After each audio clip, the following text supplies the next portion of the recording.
Great Britain's history is full of success, prosperity, and dominance.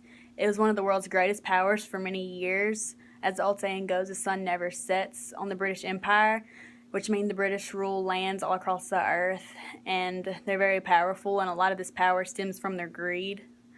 Although the British have essentially a successful track record, not everything they've accomplished was positive, such as the British imperialism of Africa and Asia in the late 19th century.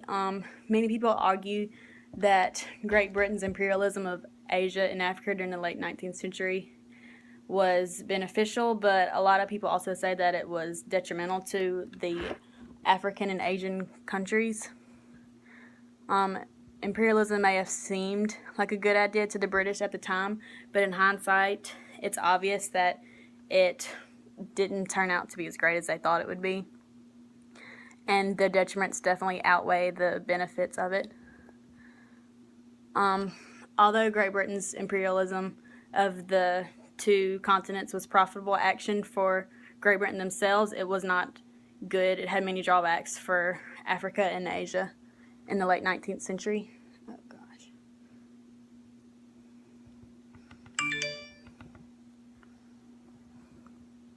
Great Britain came into Africa and Asia with disregard for the feelings and views of the natives themselves. Their goal was to not preserve the cultures of the locals, they wanted to transform them. Great Britain's arrogance was a primary motive of their desire to imperialize Africa and Asia. The British had the intention of helping the countries less fortunate than they. In the poem A White Man's Burden by Rudyard Kipling, he exclaims that, "Take up the white man's burden, send forth the best ye breed. Bind your sons to exile to serve your captives' need." The British disdain is evident throughout this passage. The white man's burden is basically just saying that white people are superior, they're the superior race of the world, and that they need to go off and help the lesser races and the lesser cultures. So, like I said, racism is conspicuous motive of the British. It's quite obvious that they view anyone who is not white as inferior to them. The Africans and Asians are not capable of being a civil people, so they must step in and guide them in the right direction. They truly thought they were helping the natives, bestowing their wonderful knowledge upon them, but they didn't realize the harm that they were committing at the same time. So their motives were mostly good, but they just went about it the wrong way, and they used too much of their power. The second reason the imperialism of Africa and Asia was detrimental was because the British were also very ignorant and disrespectful coming to the foreign lands, especially in Africa. They disrupted the Africans' way of life, taking over their land, to which to the Africans, their land couldn't be bought or traded. Their land was their livelihood, and it's just a part of their culture. Their land is very sacred to them. It's what their ancestors lived on, and it's what their future kids will live on too. This was not the only disruption the British made. The native Africans already had local established government, but the British interrupted it and appointed new British rulers among the tribes. Although the natives already had a peaceful way of ruling their people, the British completely changed it. In The Coming of the Pink Cheeks, which is an article from Chief Kabonga, that's an African chief, his view on it, he says, "What magic had this son of my father made that he who was not yet an elder should be made a leader over us all who were so much older and wiser in the ways of our people?" By that, he's just saying that how can this younger British man come in and rule over our people that has no idea what our life is like? And he just believed that somebody that has lived in the tribes all their lives and knows the way of the people should be the ruler over them. This change of power left the natives confused and devastated, wondering why their world as they knew it was coming to an end.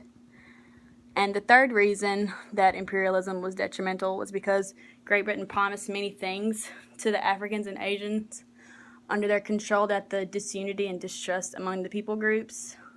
They promised them that they would be able to hold high political positions under the new British-controlled governments, but that was a lie.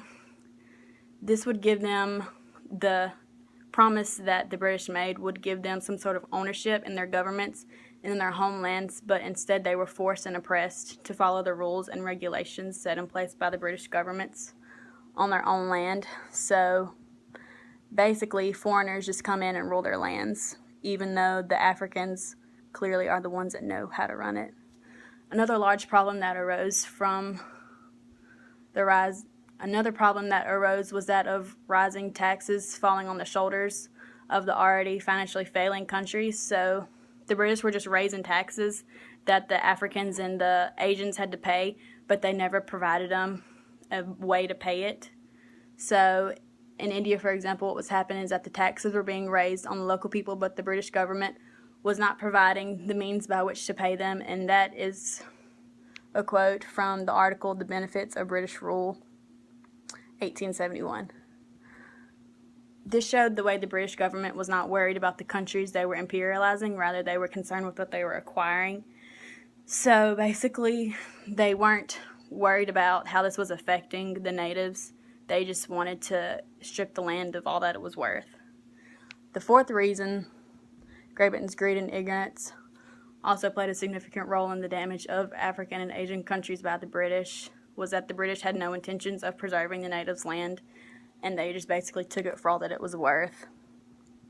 And this also led to a severe famine and drought in the countries. Though this was a major reason for many African and Asian deaths in the late 19th century, it wasn't the only reason. Another reason for many of the deaths was that the British forced the native Africans and Asians to fight wars that were not theirs. The British forced the men in their imperialized countries to fight their battles since they were supposedly part of Britain. Despite what the British said, the lives of the Africans and Asians were not a priority to the British because they weren't actually white. So basically, the British wanted the Africans and Asians to fight in their war because they were a part of Britain, because they were imperialized, but at the end of the day, they didn't matter as much as the actual people that lived in Britain, because the Africans and Asians weren't white and people that lived in Britain were. So they were deemed lesser. And that also just reflects the British people's racism. And despite the obvious detriments of the late 19th century imperialism, many scholars still argue that it ultimately benefited the people of Africa and Asia. They argue that without Great Britain's interruption, the countries in Africa and Asia would not be industrialized, medically advanced, or educated like they are today. And I believe that's true, but granted, this may be true, but at what cost did they gain these things? The British stripped the natives of everything they had ever known and changed their way of life.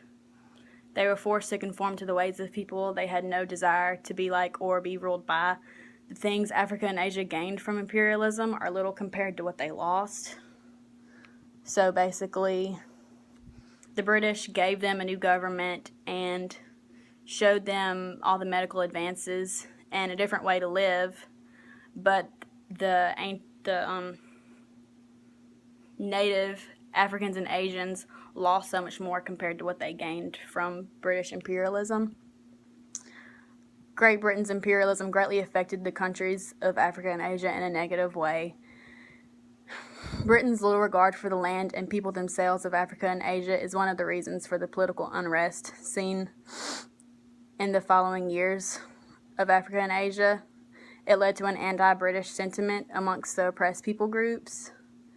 The British government was worried about the acquisition of land and wealth rather than the people groups and the cultures they were destroying in the process. All in all, opposed to popular belief, the imperialism in the 18th and 19th century by the British has far greater negative impacts than positive.